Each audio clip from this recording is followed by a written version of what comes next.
All right, as promised, let's get into this conversation now. The City of Johannesburg is on a mission to reclaim hijacked buildings. This has been a huge headache, remember, as we've seen some of these buildings catching fire, for example, like the Usindiso building leading to loss of life. It's not the only one. There's been quite a number of them. So let's get a sense of how this will be done. We have the City of Johannesburg's Mayor Dada Morero, who is joining us in studio. Mayor, good evening to you. Thank you so much for your time. Good evening. Let's start with, how are you planning to do this? Well, collectively, we took a decision last year already, and part of the decision said for us to succeed, we'll have to do precinct by precinct approach with an intention to eventually reclaim the entire inner city of Johannesburg. We're then encouraged firstly by the standard, the Ellis Park issue, which we participated fully, and we have now reclaimed the Ellis Park precinct. So we are doing that. We have other precincts which are in good shape: the Absa precinct, the Gandhi Square precinct, the Newtown precinct. So we think precinct by precinct, it's a best strategy.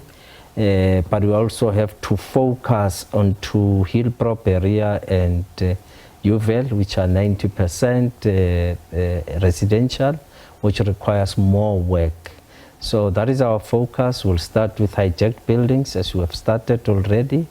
And once we have dealt with those that belong to the city, parallel to that, we'll also be working with property owners who own some of these buildings that are being hijacked, so that we can find solutions to clearing hijacking of buildings in the inner city. The residential ones are likely to be quite a huge nightmare. And one wonders then, how do you plan on doing this one? Because we've seen the city being taken to court in some of the instances to say that if you're going to remove the occupants of those buildings, you need to find alternative accommodation. Yes, the law says we should do so. There's been a court judgment to that effect. And in all our plans of reclaiming the inner city, dealing with hijacked buildings, we have accommodated that, of course, as a condition. And based on the court orders that we already have, we are ensuring that we are dealing with those. But remember, it is also important to profile the residents in the inner city, which is what we are doing as and when we decide that we are now targeting this building. We go through a process to profile, understand the occupants. We did one, we understood the profile of the what did the profile reveal? No, you'd find that you have some of the people who have already been approved for RDP houses in other provinces where they come from, which therefore means they do not qualify to be in RDP houses, except that they qualify to be in rental stock, which will make it clear and straight to them that you no longer qualify because the system does confirm you've got a house in another province. Two, you've got those that are completely not on any waiting list, no C-form, no housing, unemployed, with no ability possibly to find accommodation. You want to then profile those, assist them to apply for subsidy, and you've got all those that already have C-forms and subsidies, which are easier to deal with, and you have those basically who are fine and happy with rental stocks.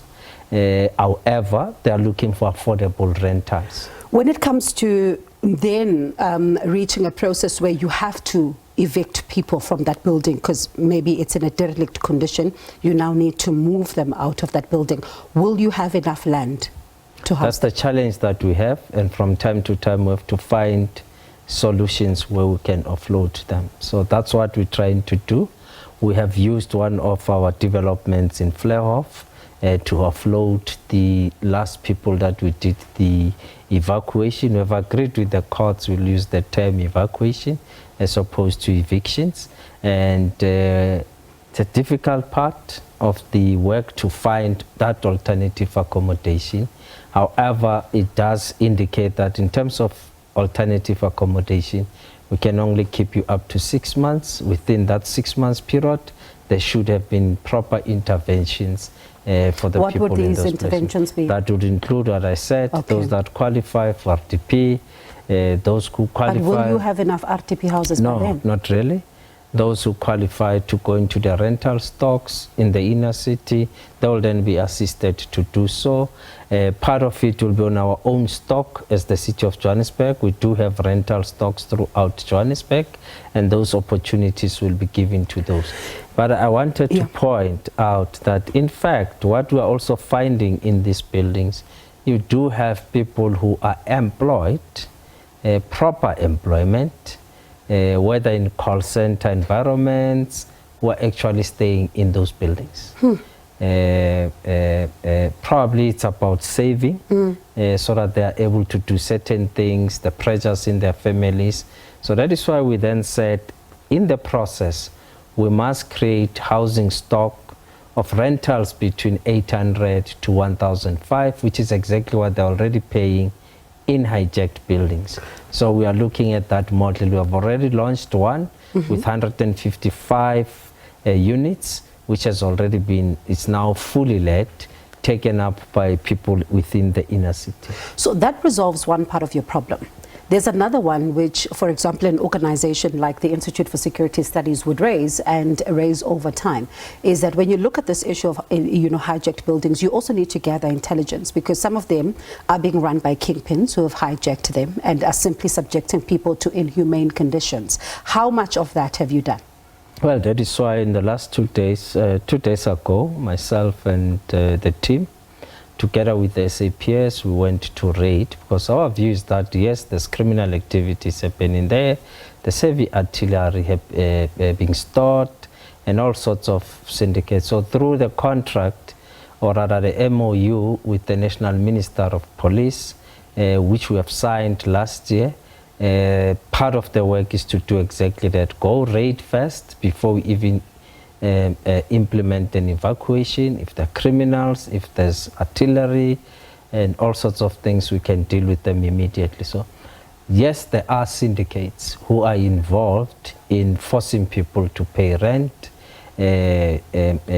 illegally connecting to cities' services and all sorts of things. But what also pains me, it's the fact that our people then allow themselves to even stay in very appalling conditions, to an extent at which I ask myself, the building is hijacked, they've been staying here for months or for years, but they're unable to clean their own surroundings, which is a problem. It raises a serious question as to, we can't even clean where we stay and keep the area at least clean, even if it's hijacked. So once you enter there, it's some scene you don't want to be in. So if you're not able to dismantle the syndicates, though, you're going to be going around in circles. You can agree with that?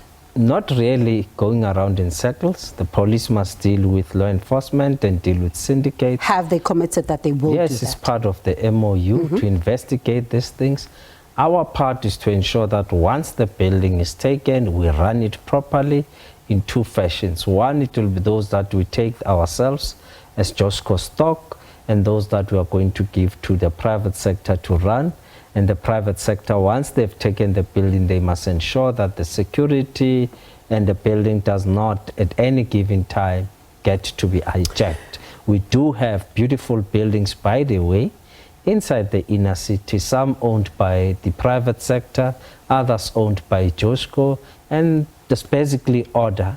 Not far from Usindiso building that burned, the neighbors, this proper residential places. So there. As a final question before I let you go briefly then, yes. All of this is happening around the signing of the expropriation bill into law by the president. One wonders, how's the city factoring all of this in? There are two processes for us. We normally engage through credit control measures for us to get to a point where we can do sale of execution of that particular building. But now with the bill being signed, it basically gives us a better way of taking up these buildings immediately.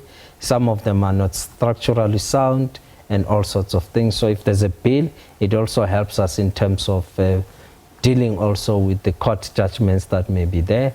So we are going to expropriate those that we have the capacity and the ability to do so. Others will take them through our normal credit control, credit control management. So that's what we're going to be doing. All right, Mayor, thank you so much for your time. Thank Appreciate you it. very much. That is the City of Johannesburg Mayor Dada Morero.